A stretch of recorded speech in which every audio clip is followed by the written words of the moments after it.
You are stronger than you think. You have survived every bad day of your life, and you have never been truly defeated. Lori Gottlieb. There are days when a person feels as fragile as a thread pulled taut against a raging wind, as though a single gust could snap it in two.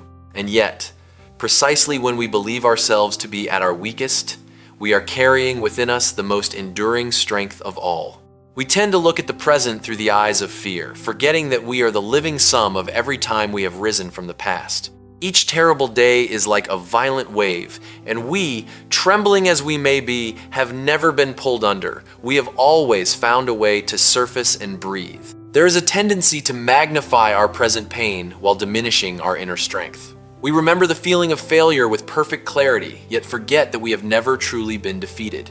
It is like a warrior who has walked out of hundreds of battles, body marked with scars, yet still doubts his own ability to fight simply because a new battle stands before him. In truth, every hardship we have already passed through is living proof of our capacity to adapt and recover the two core elements that forge genuine inner strength. Strength is not the absence of falling. It is the ability to rise after each fall without losing yourself in the process. When we look back at the journey already traveled, we realize we are not victims of our circumstances, we are survivors of them. And within that survival lives a quiet, unyielding strength like the roots of a tree buried deep in the earth, unassuming yet holding the entire trunk steady against the storm.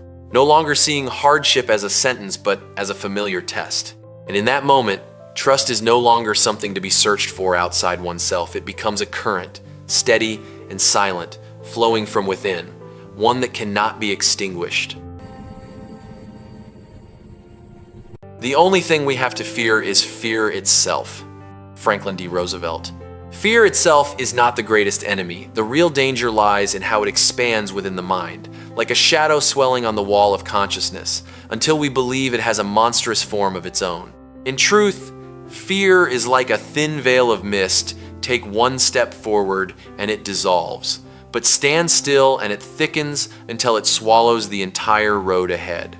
Fear operates as a protective mechanism, but when inflated beyond its purpose, it becomes an invisible prison that holds the will captive. We do not fail because of circumstance. We fail because we surrender to a vision of failure that our own imagination has constructed. What is striking is that fear requires no truth to survive. It only needs hesitation. And that hesitation paralyzes action, leaving people in a state of having never tried yet already feeling defeated. A person standing before the door of opportunity, hand resting on the handle, yet never daring to turn it, is the clearest illustration of all. The door is not locked, only the mind has locked itself in. When we understand that the only thing truly worth fearing is fear itself, we begin to see that real power lies in facing it. Not by eliminating it entirely, but by walking through it one step at a time, like moving through a curtain of mist to find the light waiting on the other side. And when we dare to take that step, fear is never as vast as we imagined. It only appears enormous when observed from a distance. But as we draw closer, it shrinks into a challenge that can be overcome. And in that moment, a person is no longer someone haunted by fear, but someone who has redefined the boundaries of what they are capable of.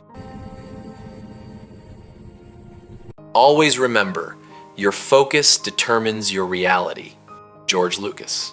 Reality is not entirely what exists objectively. It is, in large part, what the mind chooses to illuminate.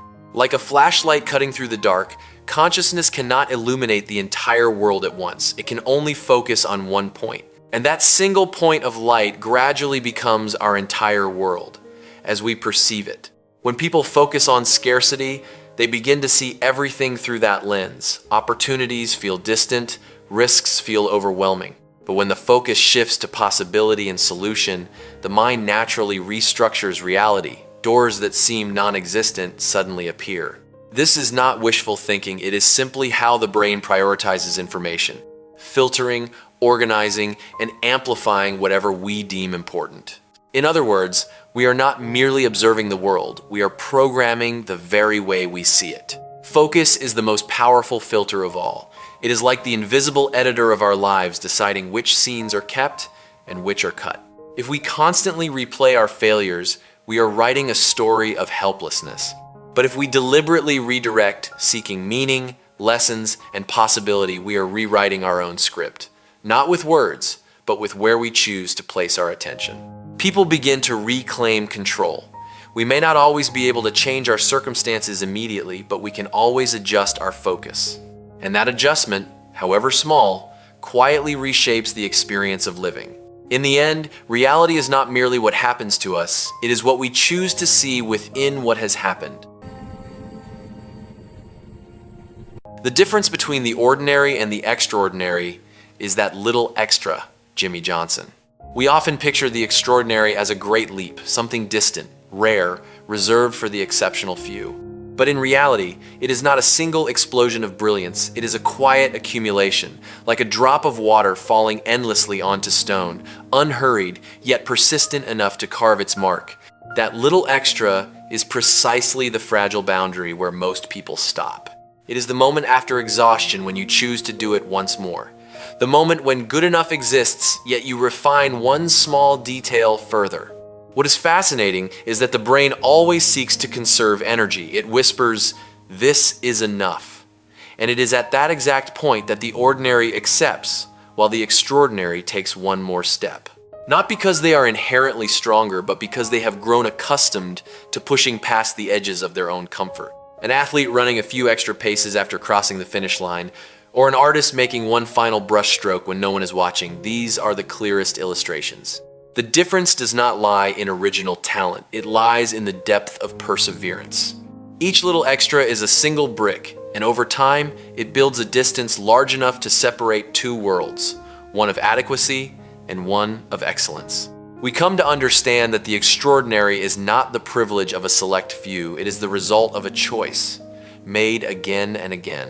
When we accept going one step further, doing just a little more, enduring just one more time, we are quietly departing from the realm of the average. And then, at some point, when we look back, we see that those seemingly small little extras have accumulated into an entirely different version of ourselves, a version we once believed was beyond our reach. Continuous effort, not strength or intelligence, is the key to unlocking our potential. Winston Churchill. We tend to believe that innate ability is the deciding factor, as though destiny had been programmed from the start. Potential is not a solid block of stone waiting to be discovered. It is an underground current that only surfaces when dug deep through perseverance. Intelligence and strength are like tools useful, perhaps, but on their own, they create no value if not applied with consistency. Persistent effort, by contrast, is transformative. It sharpens skill, restructures the mind, and gradually turns the impossible into the possible. Each repetition, however small, is like a chisel striking the rough stone of the self. No single blow is large enough to create immediate change, yet it is the ceaseless repetition that reveals the hidden shape within. What makes effort powerful is not its intensity, it is its continuity. People are often seduced by rapid progress, then give up when results do not arrive on time.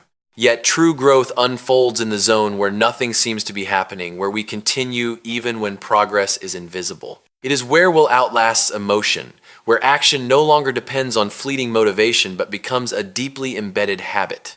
A person patiently kindling a fire on a cold night at first, only weak sparks, seemingly futile. But if they do not stop, warmth begins to spread, then rises into a flame large enough to fill the whole space with light. Human potential is the same, not something that ignites in a single moment, but something nurtured across time. No longer consumed by the question, am I good enough? The question becomes, am I willing to continue? And within that willingness to continue, potential is no longer a distant possibility. It becomes a living reality, shaped a little more with each passing day. Life isn't about finding yourself, life is about creating yourself. George Bernard Shaw. We often live as seekers, searching for meaning, for our true self, for some already existing version of ourselves buried somewhere within. That is like standing before a lump of clay and waiting for it to shape itself. The truth is, the self is not something to be discovered, it is something to be built, through choice, through action, and yes, through the mistakes we make along the way. Each decision, however small, is like a sculptor's touch upon the stone of one's own life. We do not find courage, we act courageously until it becomes part of who we are. We do not discover resilience, we forge it through each encounter with difficulty. This process reveals a profound truth. The self is not a fixed entity, it is a structure in formation, always shifting in response to what we persistently do. The belief that one must find oneself often leads to procrastination, a vague state of waiting, where we hope that one day we will understand who we are, and only then begin to truly live. We do not need to wait for certainty, we only need to begin. And it is action itself that will slowly bring clarity into view. Life is like a blank page, no story written in advance. If we do not write, it remains empty forever. But if we write even with unsteady handwriting, a story begins to emerge. Imperfect, perhaps, but entirely our own. And over time, those written lines do not only recount who we have been, they begin to shape who we are becoming. We are no longer haunted by the static question, who am I? Instead, we begin to live with a more dynamic one. Who am I becoming through what I do today? And within that very process, the self is no longer a mystery to be decoded, but a work in progress, being completed day by day, choice by choice, through every quiet yet meaningful effort. Do what you can with what you have where you are. Theodore Roosevelt. People often trap themselves in an illusion that they must have the right conditions, the right timing, the right level of readiness before they begin. But that is simply a sophisticated way of avoiding action. We become so fixated on the gap between where we are and where we ideally want to be that we forget every step forward must begin from exactly where we stand, not where we wish we already were. The place where resources may be limited but never nothing. What you have might be only a little skill, a little time, or perhaps just the shred of will left after repeated disappointments. But it is from those small things that action is ignited. When we act even under imperfect conditions, we break the cycle of waiting. And that is the most important shift of all. Accepting our current position is not surrender, it is the foundation from which we rise. We cannot move forward if we keep denying where we started. A person standing on uneven ground can still walk, but if they only stand there complaining about the terrain, they will never leave that spot. A bricklayer who begins with the very first brick, not waiting until all materials are gathered to complete the whole building, is the clearest illustration. Each brick laid down is a small act, but accumulated, they form a solid structure. Life is the same. It is not built from perfect plans, but from real actions, repeated under imperfect conditions. When we understand this, we are no longer paralyzed by am I ready? The question shifts to, what can I do right now? And within that question, strength is awakened not with a roar, but quietly enough to move us from where we stand, one step forward at a time. Happiness is good health and a bad memory. Ingrid Bergman. Good health is the physical foundation, like solid ground beneath our feet. Something to stand upon, to feel through, to exist within, undisrupted by pain or exhaustion. But a bad memory here is not a deficiency. It is the capacity to let go, to not hold too long onto wounds, failures, or the weight of what is already past. People often suffer not because of what is happening, but because of what they continue to carry within the mind. Memory, when clung to, becomes an anchor, pulling us back into the past, stripping the present of its lightness. Someone who remembers old wounds with perfect clarity lives on constant guard, forever haunted by what was.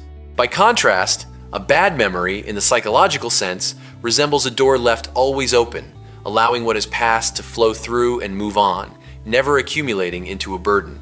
A river that holds on to everything it carries will grow stagnant and polluted. But a river that knows how to flow, how to let things pass, will always run clear. The human mind is no different. Happiness does not lie in the absence of suffering. It lies in the refusal to let suffering take up permanent residence within us. A body strong enough to experience life, and a mind light enough not to be crushed beneath the past. When that balance is found, people no longer live as a storehouse of memories, but as a current, always fresh, always in motion, always capable of beginning again. The older I grow, the more I find that kindness is synonymous with happiness. Lionel Barrymore. When we are young, we often mistake happiness for achievement, for recognition, for the feeling of having won. But with time, when those things no longer bring lasting fulfillment, it is the way we treat others that begins to shape our inner state more than anything else. Kindness is not merely an outward act, it is also an inner regulating mechanism. When we act with gentleness, the brain eases its defensive posture. Emotions soften, and we step out of the spiral of comparison and competition. Kindness is like a pressure valve for the mind. It releases the need to carry rigid layers of self-protection, the need to prove, the need to compete. And in that state, people draw closer to a genuine, lasting peace. Someone carrying heavy luggage, who slowly sets each piece down that image, helps us understand. When young, we load ourselves with luggage, ego, rivalry, the need to control. But as we grow, we realize it is precisely those things that exhaust us. Kindness, therefore, is not only about giving, it is the act of releasing the invisible burdens we carry within ourselves. Kindness does not weaken us, as many mistakenly believe. On the contrary, it demands an inner strength steady enough not to be swept into negative reactions. A person who can maintain kindness in difficult situations has reached a refined form of inner strength, not loud, but enduring. And looking back, we come to understand that happiness is not something seized from the world, it is a state we create through the way we choose to be present. Kindness is the shortest path to that state, not because it transforms the world immediately, but because it transforms the way we experience the world. A man always has two reasons for doing anything, a good reason and a real reason. J. Pierpont Morgan.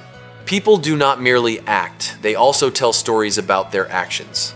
The good reason is precisely the edited version, polished, reasonable, socially acceptable, and easy for even one's own conscience to accept. But behind it, the real reason belongs to a deeper, more hidden place, where instinct, fear, desire, and unnamed motivations quietly operate. We help others, but perhaps at the deepest level, to be recognized.